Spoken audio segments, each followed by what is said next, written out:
US intelligence experts are reviewing classified materials obtained from Donald Trump's home in Florida.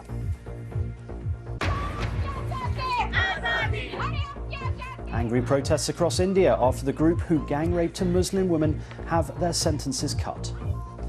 Serbia and Kosovo agree to allow free movement across their borders in an EU-brokered deal. And what's behind the latest workplace trend of so-called quiet quitting? Now, how hard do you work? Do you go above and beyond what's required or just do the bare minimum? It seems the more relaxed approach is being adopted by some younger workers.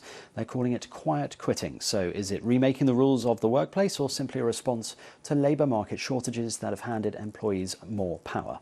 President Emmanuel Macron of France has concluded a 3-day visit to Algeria by signing a joint declaration with his Algerian counterpart.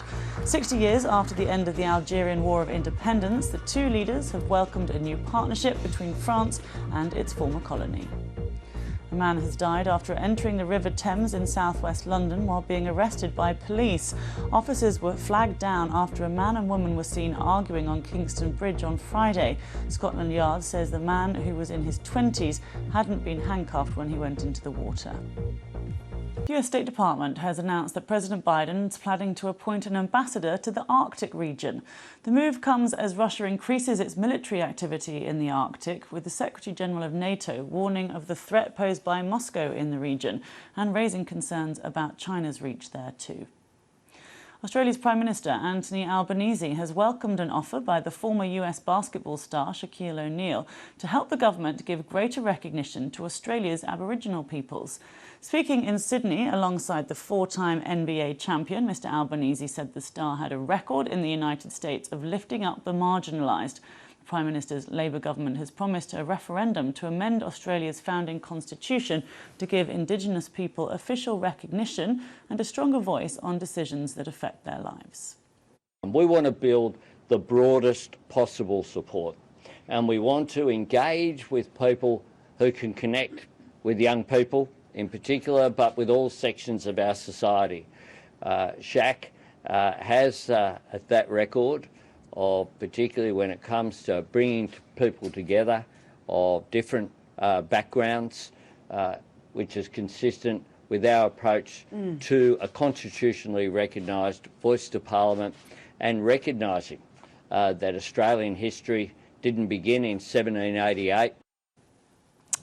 Now, efforts to pass a global agreement to protect the world's oceans and marine life has failed.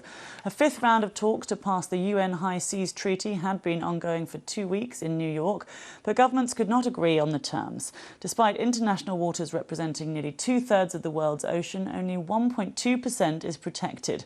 Environmental campaigners have called it a missed opportunity. The remains of what could be the largest dinosaur ever discovered in Europe are being excavated in a back garden in Portugal. The fossilised skeleton of a sauropod was discovered in the central city of Pombal in 2017 when a man began building work on his house. Sauropods were the biggest of all dinosaurs and the largest known land animals.